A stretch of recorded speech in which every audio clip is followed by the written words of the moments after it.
Welcome again. आज फिर हम एक नई नेम रिएक्शन जो कि बहुत ज़्यादा इम्पोर्टेंट है, केनिजारो रिएक्शन की बात करने वाले हैं। और यहाँ पे आपको जो मैकेनिज्म है ये भी समझाएंगे केनिजारो रिएक्शन का। तो यहाँ जो आप लोगों को स्क्रीन पे दिख रहा है केनिजारो रिएक्शन, इसमें अपन बात कर रहे हैं base catalyzed disproportionation reaction. Base catalyzed disproportionation reaction का मतलब होगा, सबसे पहले तो आप जो बेस यूज़ करोगे वो कैटेलिस्ट होगा, मतलब रिएक्शन करवाएगा और जैसा था वैसा जो है बन के बाहर हो जाएगा रिएक्शन से। और डिसप्रोपोर्शनेशन रिएक्शन का मतलब होता है कि जिसमें एक ही एलिमेंट का ऑक्सीडेशन भी होता है और उसी टाइम में उसका रिडक्शन भी होता है। तो यहाँ अपन बात करें base catalyzed disproportionation reaction of aromatic और aliphatic aldehyde with no alpha hydrogen to corresponding acids and alcohol. मतलब आपका एरोमेटिक या एलिफेटिक एल्डिहाइड जिसके पास में अल्फा हाइड्रोजन नहीं है, उसका डिसप्रोपोर्शनेशन रिएक्शन में वही एरोमेटिक और एलिफेटिक एल्डिहाइड जाएगा जिसके पास में अल्फा हाइड्रोजन नहीं है। तो अब अपन बात करते हैं अल्फा हाइड्रोजन वाली कहानी है क्या, अल्फा हाइड्रोजन या फिर अल्फा कार्बन क्या है उसकी अपन बात करेंगे। जैसे अभी आप लोगों को दो डायग्राम दिख रहे हैं, एक बेंजल्डिहाइड है और एक एसिटोफिनोन है, जिसमें आपको बेंजल्डिहाइड में एक अल्फ़ा कार्बन दिख रहा है। अल्फ़ा कार्बन मतलब जहाँ फंक्शनल ग्रुप जिस कार्बन से डायरेक्टली अटैच होता है उसको बोलते हैं अपन अल्फ़ा कार्बन। और यहाँ जो बेंजल्डिहाइड है उससे मतलब बेंजीन रिंग से जुड़ा हुआ जो आपका एल्डिहाइड ग्रुप है, उस कार्बन को अगर ध्यान से देख रहे हैं तो उस कार्बन को अपन बोलेंगे अल्फ़ा कार्बन। और उस कार्बन की अगर वैलेंसी आप देख रहे हो तो चारों वैलेंसी क्या है, सेटिस्फाइड है, मतलब एक भी हाइड्रोजन उससे जुड़ा हुआ नहीं है।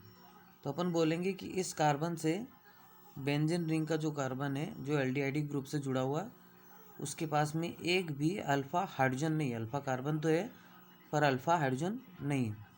वैसे अगर दूसरे केस में अपन एसिटोफिनोन की बात करें तो यहाँ पे आपको अल्फ़ा हाइड्रोजन और अल्फ़ा कार्बन दोनों दिखेंगे।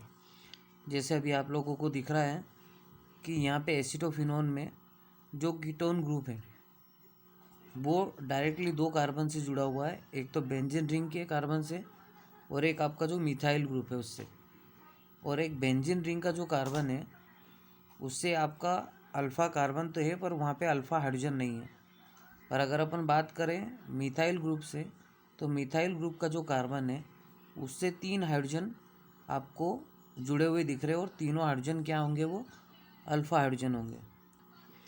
यहाँ अगर अपन बात करें तो बेंजल्डिहाइड में देखो आप, अल्फ़ा कार्बन तो है पर नो अल्फ़ा हाइड्रोजन। और यहाँ एसिटोफिनोन में आपको 3 अल्फ़ा हाइड्रोजन दिख रहे हैं।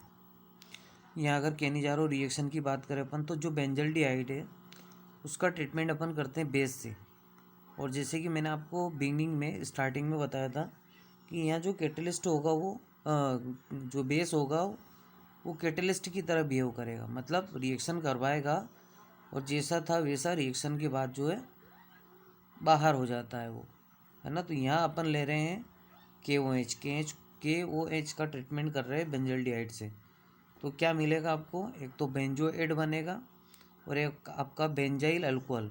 मतलब अपन इन शॉर्ट अगर बोले तो बेंजोएड और आपका अल्कोहल, मतलब यहाँ पे आपका एरोमेटिक अल्कोहल मिलेगा अगर आप बेंजल्डिहाइड लेते हो तो। अब यहाँ देखो आप, जो बेस का न्यूक्लियोफाइल है OH वो किस तरीके से अटैक कर रहा है और कैसे उस कार्बन से जुड़ रहा है, और फिर एक और न्यूक्लियोफाइल आता है और वहाँ से हाइड्रोजन को लेके H2O बन के बाहर हो जाएगा। और इस तरीके से दोनों ऑक्सीजन के ऊपर नेगेटिव चार्ज आप लोगों को दिख रहा। एक और आपका बेंजल्डिहाइड आया और बेंजल्डिहाइड का जो है एक वहाँ से जो एक H निकल के कार्बन से अटैक कर दिया और यहाँ फिर